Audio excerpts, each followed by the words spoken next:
ladies and gentlemen, the star of the Cornetto trilogy and a whole bunch of other stuff, Mr. Nick Frost. Hello, hello. Hello, everyone. Good afternoon. Do you prefer red or gray? Red. Red? Sounds good. Oh, hang on. Wonderful. No, hang on. Can I try? Yeah, try that one. Gray's more comfortable. No, red. Red? All right. Sounds good. Red. Okay, Perfect. thanks. Sorry. I've never been given the option. Oh, no?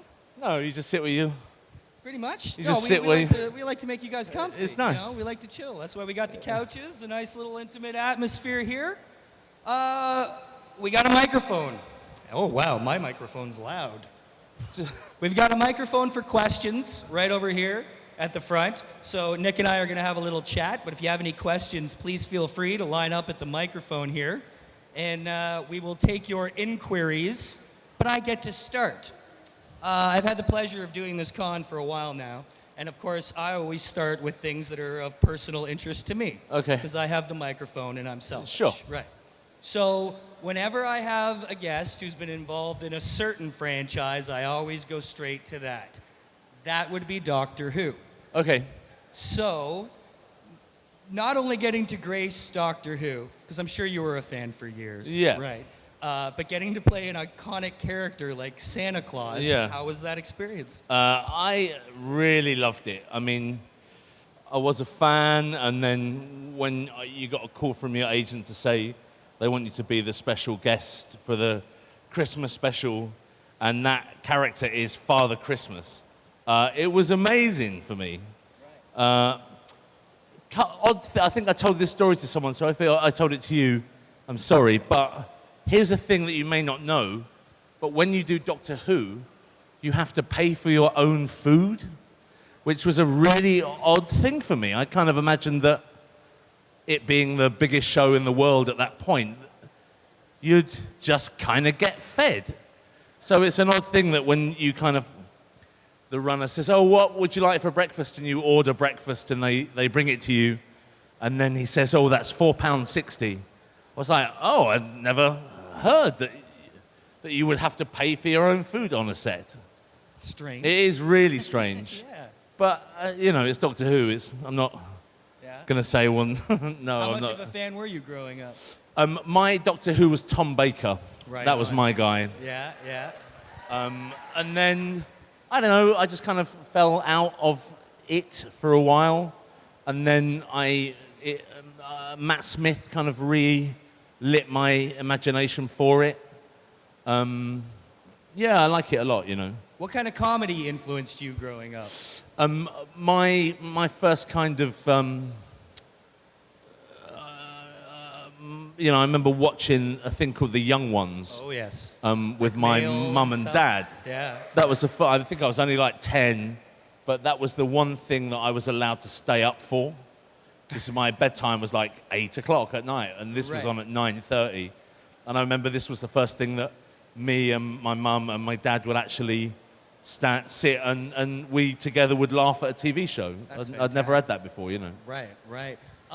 Moving on in your career, we get to a little movie called Shaun of the Dead. Sure. I believe influenced by an episode of Spaced.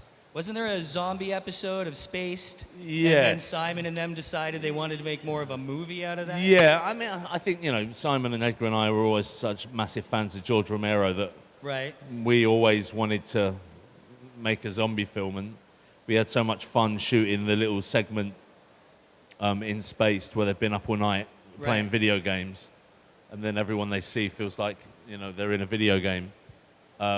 Yeah, we got offered the chance to do it, and Was it as much fun to make as it is to watch? no, it wasn't. No, No. it was tougher? It was tough. Yeah. It was really tough because it was.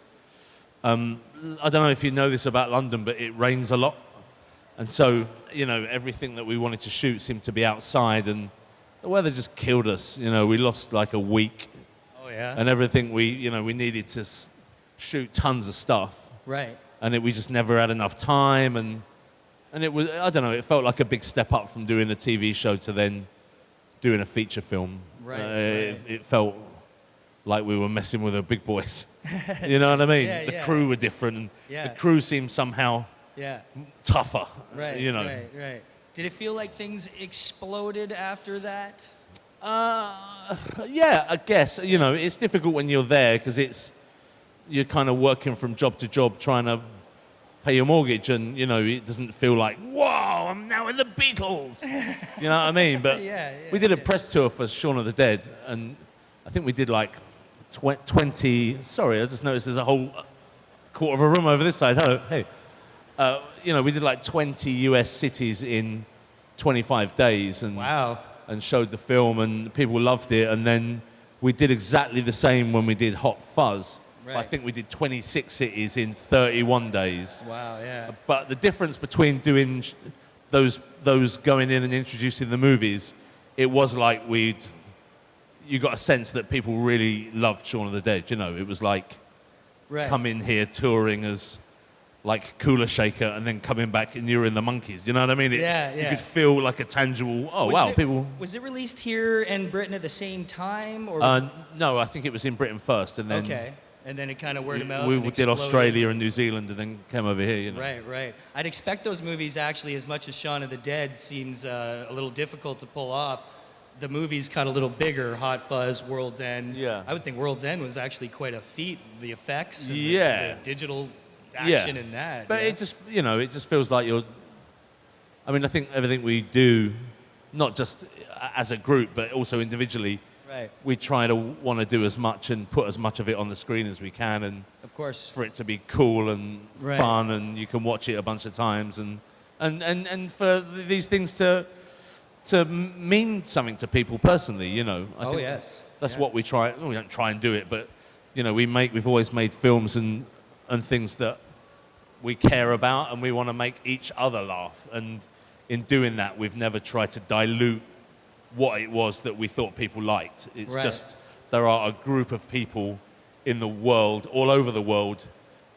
when we share a similar sense of humor, and that just happens to be kind of us lot, you know. Absolutely.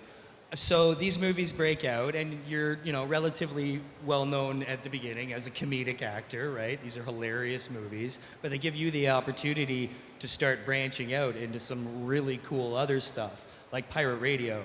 I loved that movie. Right. You were so fun in that movie because it was a turn of such a solid character with a little bit of humor in there, but a really, you know, not just a comedy, like way more depth in that movie. Was that a good experience? I love that film. That's the only film I've done where I got to work on a ship.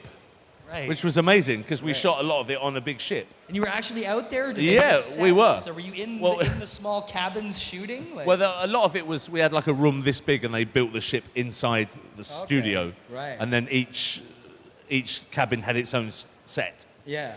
But there was a massive ship that we used. And it was odd because every day we'd get on board and then we'd spend an hour going out to sea. And then they'd drop an anchor and we'd shoot all day. Weird, eh? And then at the end of the day, they would send speedboats for the actors. And we'd climb down this rigging on the outside of the ship and then go back to base on a what's it called? A speedboat. It was amazing. Right. And Phil Hoffman, you know, was on that film. And amazing, you know, it was... Bill Nye. Like, Rhys Darby, you know, it was... I mean, morally, it's kind of dubious as a film. It's morally dubious, but I guess it was the 60s. Oh, there was I don't know if that's an excuse anymore. Yeah. Sorry, we do have a question. Would you like to ask your question? Absolutely, thank you. Thanks for being here, Nick. It's great to see you. Thank you very much. Love you on Into the Badlands. Thank you. And how much fighting do you get to do, and how good of a fighter are you? How much fighting? Yeah. Okay, I do all of the fighting. We do all of it. But, I mean, obviously, there's a great stunt team there. And so if they want to do, like, my character, Bajie, doing a backflip off a billiard table with the best will in the world, I just can't do that. So there's, like, an amazing guy called Brian who will do the backflip, and then we'll shoot that bit where I stand up into the shot and then run out of shot when we do those. But all the fights and stuff, the guys that choreograph the fights, they're all part of Jackie Chan's stunt team. So they all just speak Cantonese or Mandarin, and there's like 10 of the guys, and we let them have the studio. And oh, you can see me. I don't have to turn round. We let them have the floor, and they will construct like a 10-move fight. And then once they're happy with it, the guys will light the shot, and the actors go off with the stunt team and learn the 10-move fight. And then we'll shoot that. And once they're happy with what you've got, you then do it all over again. And sometimes the fights take 10 days to shoot, but it's just bit by bit by bit by bit. And I was really keen when we did the fighting that I wanted them to tailor the style of fighting to what I could do physically. Because even though there's a few times where you see someone do a flip and it's my stuntman, and it just doesn't seem in keeping with him as a character. So I wanted him to be like a wrestler and a brawler and a bit dirty with some rudimentary martial arts skills, you know.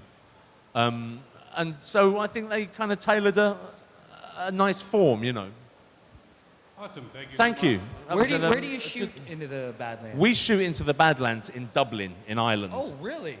Yes, I think there's a big tax break there. Right. Are you still exclusively living in the UK, or do you Yeah, have a home I here live now? in London, but I Right lived on. in Ireland last year for 10 months. I guess so, right? Yeah. Yes, it's fine. So I'm hoping once Brexit happens, Ireland could take me in as a political refugee. Excellent. We have a few more questions, it seems. Hi there. How are you? Hi. Hey, Nick. Fighting with my family was a lot of fun. Thank you. Did you know any... He really startled you then, didn't he? Did you know anything about the world of like super independent wrestling going into that movie? Yeah, I was a big wrestling fan going into Fighting with my family anyway. So I knew about Paige, I'd seen the documentary, and I had actually personally wrestled quite a lot in my own life, you know, just with mates and backyard wrestling and mucking about. And I'd had a terrible injury wrestling Simon Pegg once. We were shirtless, and we were very drunk, and we were wrestling on my bed. So it's a terrible setup for some fan fiction. But when I tell this, it makes my girlfriend laugh that we had guests. There were people in our house, and Simon and I had drunkenly broken off to have a wrestle. And so we were wrestling, and we did that thing where he got, this is going to sound terrible, but he got his legs over my shoulders, and I leapt into the air, and I did a massive power bomb on him, on my bed, which I'd bought from IKEA in 1986. And the bed literally vaporized into pieces. And so two things happened at that point. I stood up, and my thumb was hanging off of my hand, and then the guests that we had all ran in to see what the commotion was, and so everyone started to try and pick my bed up to try and fix it. Oh my God, let's get this. And I was saying, no, let's leave it, it's fine, it'll be fine. And as they lifted the shell of the bed up, there were 2 IKEA bags full of 600 pornographic magazines. And that was the last time I wrestled in my house. Wow. That is a way better answer than So I could imagine. yes, I have wrestled. Thanks. I have to ask, I don't still have them. what kind of experience is it being involved in a project with The Rock? Like this, Oh. he's just like obviously he's such an online and inspirational guy Yeah. and such a positive guy. Is it that in real life? It's just I never met him. you never did meet No. him? Okay. We did the premiere at Sundance Film Festival a few months ago, Right. and he turned up to do the premiere, and that was the first time I ever met him. Oh yeah. And I was a fan, you know. I was a Oh, fan of The sure, Rock, yeah, and yeah. I love watching Stone Cold and Triple H and The Rock you know. Yeah. I just That had was to ask. that 'cause was my obviously, era. Yeah, he's. But I was nervous of meeting him. You know, I didn't Even know. you were nervous meeting Well, him. it's yeah. the rock. It's the rock. You know. Rock, yeah. But I tested like 3 or 4 different versions of the meat, like when when I was in the hotel. But Sundance, the place that they, it's like River City or. I can't But say. it's really high. It's like 9,000 feet. And no one told me this, and I suffer really badly with altitude sickness. So it's not, I couldn't breathe when I met The Rock. Oh, yeah? But he gave me a look as if to say, oh, yeah. He was just saying, oh, like, he's fat, he can't breathe. It was like, I can't breathe, we're so high. But it was a really weird vibe then, and that kind of sullied the rest of the meet. Yeah, well, that's how us panel moderators at most show feel most of the day. You know, I've gone over and now I'm going to say hello to you Yes. like 6 times over the weekend. Yeah. Oh, what do I say when I meet him? I stay It was cool. very quick in the end, though. It was like, hey, Yeah, it how ends are up you? being, hey, what's up? Yeah. How are you doing? Hello. Are you feeling better? Okay, good. What was your favorite scene to shoot in Shaun of the Dead? My favourite scene to shoot in Shaun of the Dead. Let's have a look. I think any scene where you get to sit in a car with Bill Nighy for a week. We sat in that Jaguar for ages and shot so many different versions, and he is amazing, you know. He's a very cool man, and he just sat, and every now and again you'll hear him like quote some lyrics from Public Enemy, or he'll drop a line from a gangster rap, and I'm like, Jesus, Bill, what? Like, he's just cool. He's just a cool man, you know. That's too much. So that was kind of cool, and it takes a while to get the pluck to hit someone in the head with a spade or a cricket bat, because it's not in my nature, you know. So every now and again, Ed would come over and he'd say, "No, you've really got to hit them as hard as you can." I was like, all right, you know. So that with zombies, you know, I'd always wanted to shoot a zombie film. Yeah. I always wanted to shoot a zombie, you know. So it was a dream. It was a dream for me. Thank you. Excellent. Thank you so much. How are you today? Very fine, thank you. Good. One of my favorite films is Hot Fuzz, but one of my favorite things was the press tour that you and Simon and Edgar did. And my question is, and it's going to be a little inside, is how many cakes did you wind up flushing, and have you flushed any cakes ever since? Okay. Has anyone ever seen the cake flushing videos? So when we did the Hot Fuzz press tour, like the big thing around the States, it happened to fall upon my birthday. And then if you do a film and it's like the film company sends you the biggest cake in the world. And then like I got back to the hotel and the hotel had left a really massive cake in the room. And then my wife at the time, who was in London, she'd sent a cake over from London. So I got back to my room and there was like 20 square meters of cake in the room. And one night we got really hammered. And I said to Edgar and Simon, I'm going to fucking flush one of these down the toilet. Because I have a theory about American toilets. And you can probably flush a corpse down one of them because they're incredible. Because in Britain, you can barely flush urine down our toilets because they're very weak. But here, they're incredible. I mean, they're incredible toilets. If your culture crumbled and died today, those toilets will be around forever. And I think that's something. I think that's something to leave. But the toilet in the hotel that I'm staying at, it's incredible. I mean, so I think I'm going to try it and flush a bit of cheesecake tonight. It's not a whole cake, but they do cheesecake. So I was thinking last night, I might flush a bit of cheesecake. But yeah, so in the end, I flushed like all 3 of these cakes. And I put them on Instagram and stuff, or whatever social media it was at the time. But then I did Jimmy Kimmel like a week later, and like he got someone to flush a cake live on the show. It was kind of incredible. You started a cake flushing. Just flushing cake. I mean, in hindsight, it's terribly wasteful. Hey. Oh, hi. Yeah, I mean, maybe I'd flush like an orange instead, as just saying something about the planet. I'd like to know how carrot cake would flush. Listen, in an American toilet, you could flush whatever you want. And Thanks so much. How are you doing? I'm doing very well. Good. Nick, your movies are awesome. Oh, I've thanks. seen Hot Fuzz like 1,000 times. You need to get out more and meet people. I don't want to. My question to you, though, is all the gun scenes. What was the training like? For what? For the movie Hot Fuzz. Oh, The gun scenes. Was there gun training? Oh, I see.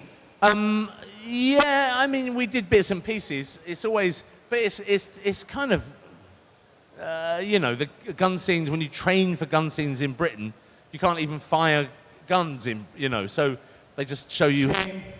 Yes. So you can have a little fiddle around, and they let you fire blanks and stuff. But it's not like, you know, I lived in Palestine for 2 years when I was 18 years old. So Really? I knew my way around a semi-automatic weapon. So I think that helped a lot. Yeah, I mean, you don't get to use guns at home very much. Were you in the military? Or? No, I wasn't. I think they wanted me to be in the military, but Okay. it was either that or get married. And so I fled the country. I flushed myself down in the Israeli toilet and escaped the country. Thank you. Thank you for your question. Right on. That's, sorry, just one sec. That's something I'm actually curious about because the earlier years, not too familiar with. So when you came up, was like comedy your focus, or did it just kind of happen that way because of you and Edgar? And No, and not at Simon? all. I left London. I ran away from London when I was 18 years old, and I went and lived in Israel for 2 years.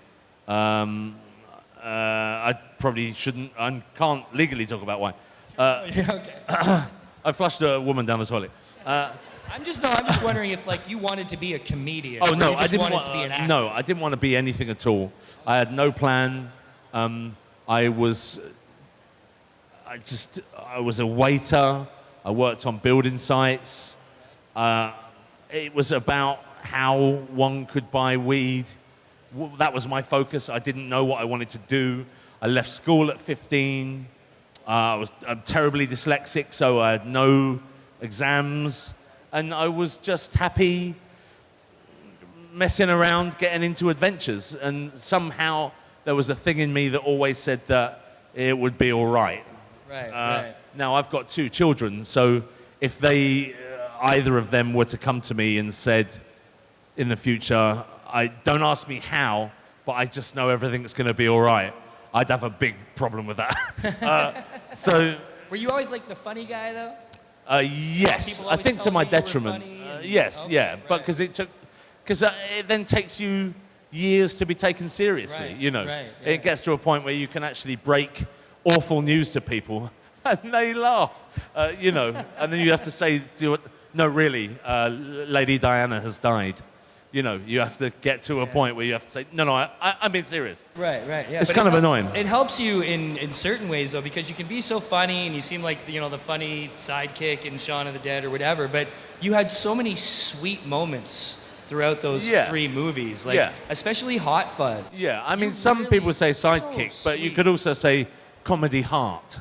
But no, it wasn't. Right, but yeah, but I'm lucky that Edgar and Simon write good things for me, and Right. then during the rehearsal periods, we all come up with good improvisations, and it all filters into the script, you know. Right. Brilliant. Sorry, go ahead. Sorry. Yes. Hi, I'm a huge fan of Tintin. Oh, but yeah. I guess we're not going to get a sequel anytime soon. If you could have another shot at doing another character, like a sequel for that character, which character would you choose? A sequel for a character, I think maybe the character I play in Paul. I always wanted to see them do more stuff. Right. And there was talk briefly of a second film and then maybe like a TV show, but it never kind of picked up pace. I think sadly Paul as an effect was incredibly expensive like 8 years ago when we did it. I think that there was a joke on set that, and there even was a kind of draft that went around where within the first scene, Paul as a character said, hey, look, guys, I can do this. And he holds his breath and he becomes Will Smith.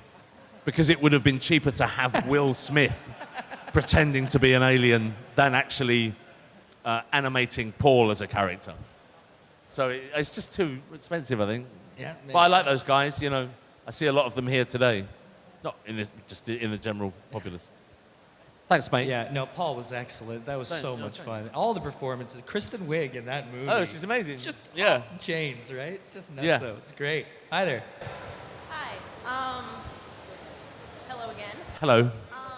Feel free to tilt that down a bit if Okay, I didn't know if I was allowed to touch it. It's good. I know you encounter a lot of people when you go to cons and you get a lot of questions. So I just want to know, what is the craziest or coolest interaction that you've had with a fan? And I hope I'm not one of them. Oh, I flushed one down the toilet in Albany. I've got to say, I mean, I don't think there's never a crazy. Everyone's kind of cool and fun and nice, and you know, I think the whole. I think just sitting, signing stuff, and then there's a predator. Here's a giant Pikachu. You essentially you get numb to it. You know what I mean? Yeah. So I think if you weren't into things that we're all into, and you were to come here, I think your mind would fall off. But to be part of this, and I like the fact that, you know, a massive robot holding a sonic screwdriver can, and the mishmash of a genre too. It's, I'm more, you know, nothing's weird anymore, really. Okay. Apart from real life. Real life seems almost boring. It's horrible. I hate it. Thank you for your question. Yeah, no problem. Cheers. Yes, wonderful. How are you there? I'm excellent. How are you? Good, good. Good. I'm a huge fan of all of your movies. I'm a huge fan of the Blood Ice Cream trilogy. I first saw Shaun of the Dead on a date and was not aware that it was a zombie movie. Oh. And I was extremely pleased and she was not. But I wanted to ask, my favorite thing about Shaun of the Dead is how the first half of the movie mirrors the second half, almost shot for shot. Right. And I was wondering, was that like the initial plan right from the get-go, or is that something that kind of developed as you went on? You're like, oh wait, we need to add this and go back to this. No, I mean everything we hardly ever did any reshoots, or everything is planned out. Everything. Edgar has every single edit in his mind from the second he steps onto the set. So we don't shoot in sequence. We don't shoot in order. So there could be something that you shoot in week one, and then the next thing you do, when you watch it on the film, the edit would be 5 weeks later. And so you can see Edgar saying, all right, so we need to pan off left, because then I'll pan off, I'll come back on that way when we... So he has everything planned. Everything is... Was there one of those moments when you were shooting where you noticed the parallel and you were like, oh my God, that was really cool? I don't give a shit. Oh, that's fair. No, that's Edgar's thing. That's fair. It's great. I love to watch it, and it's, you know, I get it, and along with everyone else, I can watch it and think, oh, he's a clever little sod, you know. Right.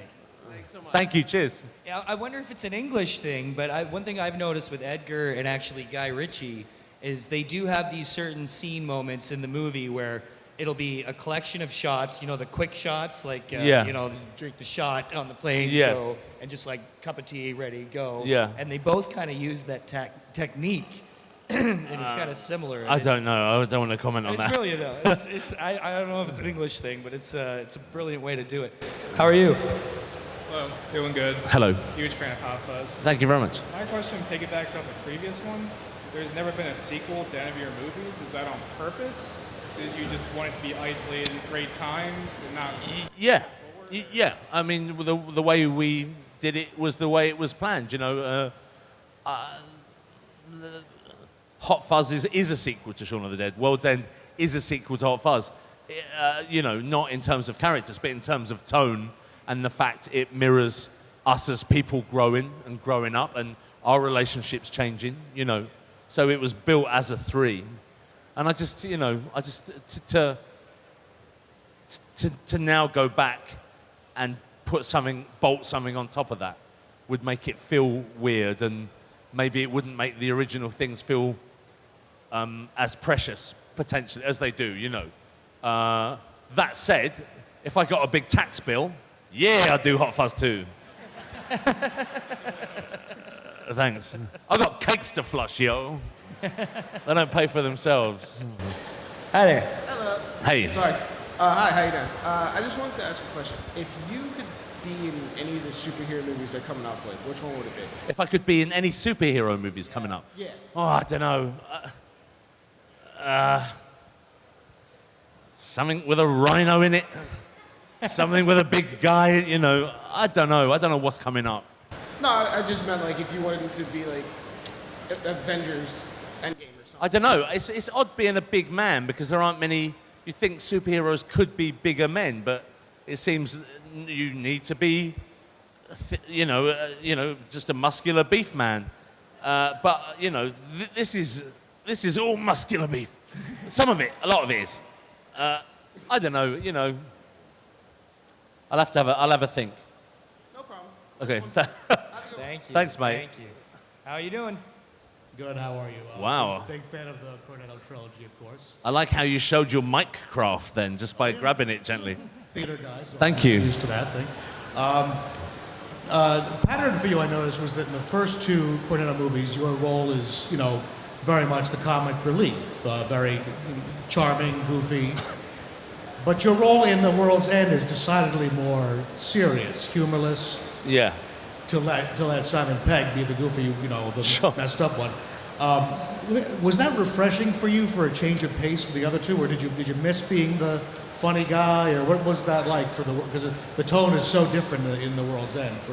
No, I loved it. Yeah, I mean we built it that way. I think I don't know what the age difference is between like 13 years between doing Shaun of the Dead and World's End, maybe 12 years. So.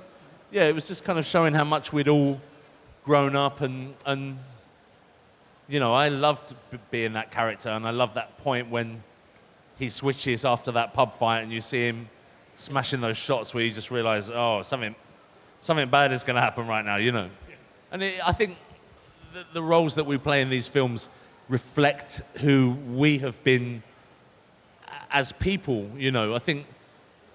But I think it's Shaun of the Dead, people say, oh, but you were Ed, but the fact is, we change. Sometimes Simon was Ed at home, and you know what I mean? We as people have been all of the characters we've played, but not necessarily the characters we as individuals play. Well, weird answer. Yeah, sorry. Makes sense. If you know what I mean. Yeah, totally. You grow as people, you become different people as you get older, and So it was satisfying, it wasn't like a too much. Oh, I loved it, yeah. Excellent. I didn't like wearing long trousers, and shirts and stuff. But it was great. Thank you. Thank you very much. Cheers. Thank you. I got to headbutt James Bond. Are you kidding me? Yeah.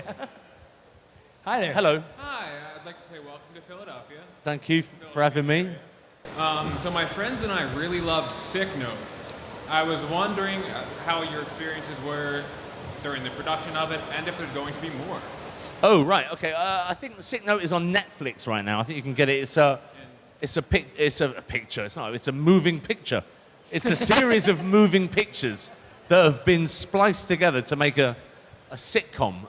It's Rupert Grint and me, and he plays a young man who has a kind of awful life, and he is misdiagnosed with inoperable esophageal cancer by me, who I play the worst oncologist in the world. And from the point he's diagnosed, his life suddenly becomes better. People start liking him. His girlfriend respects him. He gets on at work more. People look at him through more sympathetic eyes. And there's a point a week into this story where I realize I've made a terrible mistake and he is in fact fine. But the two characters make a pact that they're just going to keep the lie going. But sadly, it just snowballs into this awful shit show. Let's have a look at a clip. Oh, I got mixed up. So yeah, we shot it like a couple of years ago, and I love it. I love shooting that show. They kind of let me improvise as much as I want, and the guys who write it, James and Nat, are good friends of mine, and we're writing a thing together. And I like playing an older character, but I think I play a lot of working class idiots and sloths. So to play someone who's, a middle class doctor who's essentially losing his mind is fantastic. I think we've got lots of nice ideas for season 3, and each season that has gone on, my character just gets darker and darker, which is great to play as an actor, you know. Right on. Yeah, I hope so. What a long Excellent. answer. I'm sorry. That's great. It's a great answer. Thank you so much. Thank you, sir. Appreciate it. Hello. Hello, how are you doing today? Good. I've always enjoyed your shows and your movies and all that stuff, but I really had a great time with you when you were on Doctor Who as Santa Claus. Was there anything special about that when you were there with Peter Capaldi, and would you be willing to go back on to Doctor Who? Oh, yeah. I mean, if they will pay for my meals, definitely. Yeah, look, you know, watching Doctor Who on like a Saturday afternoon was one of the first memories of my childhood, you know. So to get to a point where we got an hour off between shots and Peter has engineered this hour so he can show me around the inside of the TARDIS and just show me what things do. And I loved it. It was amazing, you know. And we just wandered around. It was incredible, you know. He's such a welcoming person, and he knew every button. He had a backstory for what every button did. And it was great, you know. And we came up with a story that the Father Christmas himself is a Time Lord, and that's the only way you could possibly get to every child on the planet, you know. And enough room in his bag, his TARDIS. And what? Santa Claus's bag that holds all the toys? Yes. It's a TARDIS. It's bigger on the inside, yes. Yeah. Yes, thank you for your question, sir. Excellent. Thank you so much. Oh, there we go. Who's How are this you? bright young go-getter? When did you and Simon Pegg become friends? Okay, so Simon Pegg and I became friends. I was 23, so I'm 47 now. So like 24 years ago we became friends. And I worked in a Mexican restaurant as a waiter, and his girlfriend worked there at the time. And she kept saying to me, oh, you should meet my boyfriend. He's a stand-up comedian. And it took ages for us to meet. And finally, one night, we all went out after work to eat Indian food. And we were sat there, and I happened to say to Simon, will you pass me the salt, please? And he moved the salt across the table. And as he moved it across the table, he made the noise of a little droid in Star Wars. And no one in the world had ever made that noise to me before. And I didn't think anyone in the world knew what that noise was. And I looked at him, and I knew at that point that we would be in love forever. And that's when we became friends. And do you want to know what that noise was? Have you seen Star Wars? Okay, so when Chewbacca's got the handcuffs on, and there's a little droid that comes up to him, and it makes this noise. Beep, beep, beep, beep, beep, beep. And then Chewie goes, and he goes, and Simon made that noise as he pushed the salt across. And that was it. That's all it took. That's amazing. Thanks for your question. Thanks so much, man. That's great. How are you doing? Beat that. I'm great. How are you? How are you? So we're done here, because Okay, he's good. So, you know, obviously everyone here is a fan of you, and everyone can say it. You've been able to like carve out a role for yourself. Make people like. Let me sit over here for a bit, because I can listen and then talk to you guys for a while. I feel bad. I'm sorry. You've been able to like carve out a role and become like noticeable, but also people realize how entertaining you are, how much you play well with other people. Is there someone that inspired you, or somebody that you look up to that pushes you to be the kind of actor and comedian that you are? Well, that is a good question. Hey, kid, you could learn us something off this fella. I don't know. I think I've always tried to just be honest and say no to a lot of things and not do everything that comes along. I mean, it's difficult to keep your integrity as a performer and have children and ex-wives. It's crushing sometimes to think, if I say no to this thing, which will involve me dressed up as a giant sweet corn, or as an example, and then it means that potentially I will have to sell my house in 3 months. it's a lot to think about. It's a lot to take on board. So I just try and do my best, and I just keep going. I think that's the thing in this business, is just keep going. I mean, there's a famous TV show at home called Only Fools and Horses. And it's a comedy. It's like the most popular comedy we have at home, and it's on all the time.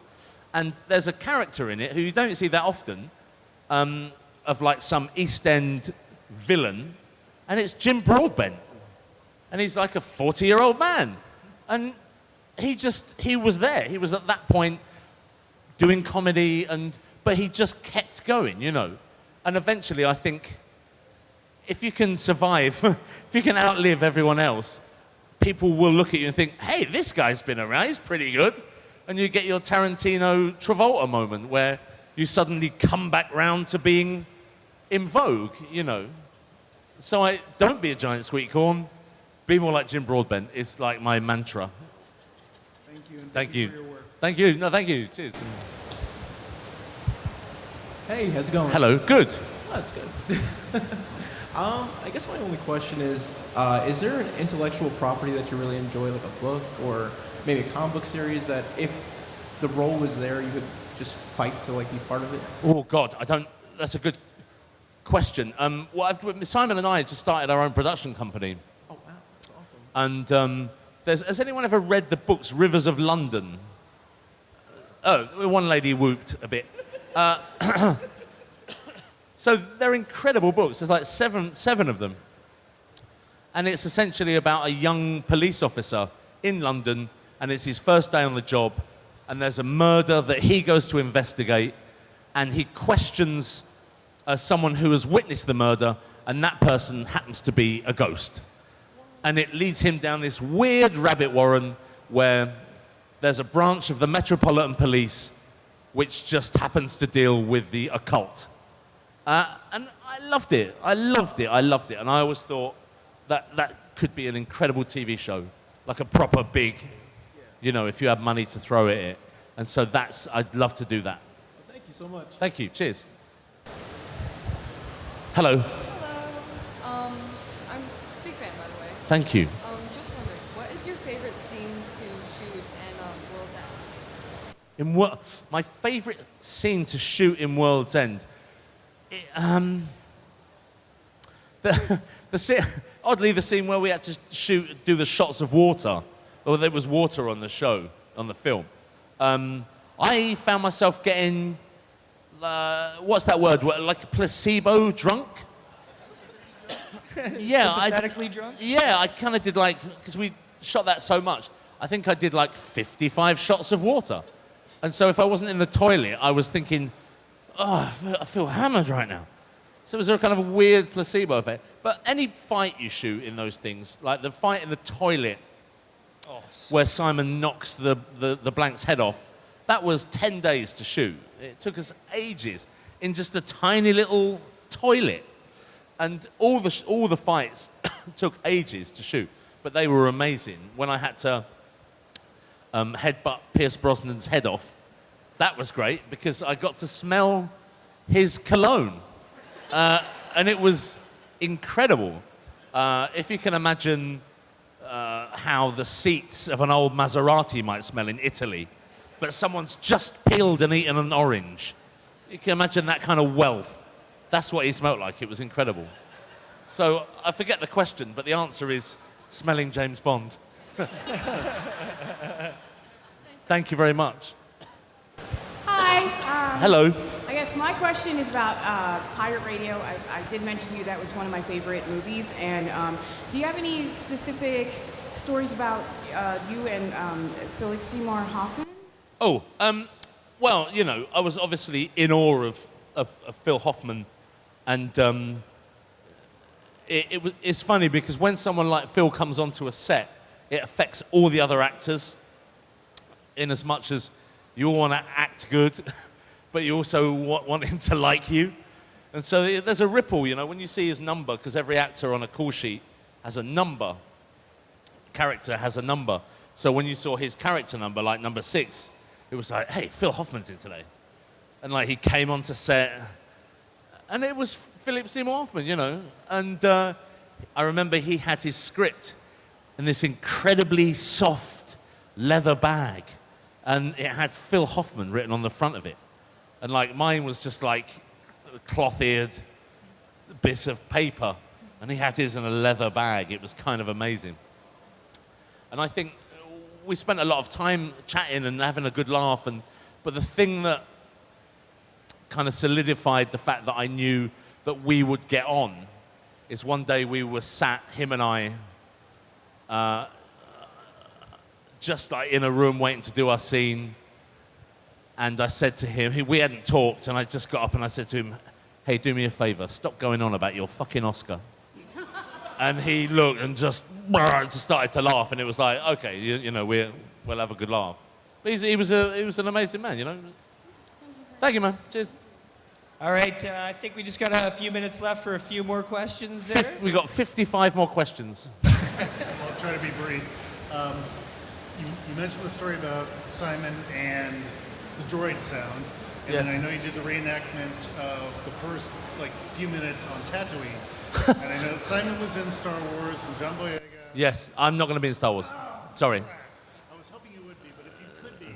No, unless they do a thing called The Chronicles of Young Jabba. And then that would answer the other guy's question about super. Well, then I wouldn't have a role then. No. Would you be a bounty hunter? Or? No, I like watching them, if I'm honest. You know, I'm a fan too, so I think to see me in it, you know, doing whatever, I just watch that then. I don't watch the whole thing. And I think it would spoil it, because I watched that trailer, like the one that dropped 2 days ago, and I still was like, oh my God. So I'm a fan, so I don't want to see me in it. I don't want to ruin it for me. Fair enough. Thank you. Hello. In Hot Fuzz, how Yes. was the scene with the swan? What? In Hot Fuzz, when you had that scene with the swan in Yes. the car, what was that like? The swan was, it was amazing. We had 3 different swans. We had a real swan, then there was an animatronic swan, and then there was just a neck with a head on, and a man would lay out of shot and just wave the neck around. Yeah, it's a noble beast. They're very powerful too, as very big birds. And here's some history. Only the Queen can eat swans in Britain, because every swan in the country is essentially hers. And so if you, as a commoner, were to catch and eat a swan, maybe you'd put its neck in a baguette, you could actually be hung. So it's no laughing matter. But yeah, that's swans. Thanks. I wish they had a happier ending. Is this the last one? Last one. Last one. question. Make it good. I'm a really big fan of Spaced. Okay. And you got a lot of access to different weaponry in that show. I was wondering if, is that real stuff that you had, like an armor off to the side, or did there were replicas, or what were they? Yeah, we have an armorer. And they're always really serious men. Now that you came to America, did you mess around with any of them? No, I couldn't. Because Pennsylvania, we got tons of great rangers. Do you? Yeah. This feels weird. It's a weird way to end the Q&A. I don't know if you're offering me something or threatening me. No, you know, it's nice to fiddle around with a big sword, but that's a weird way to end it too.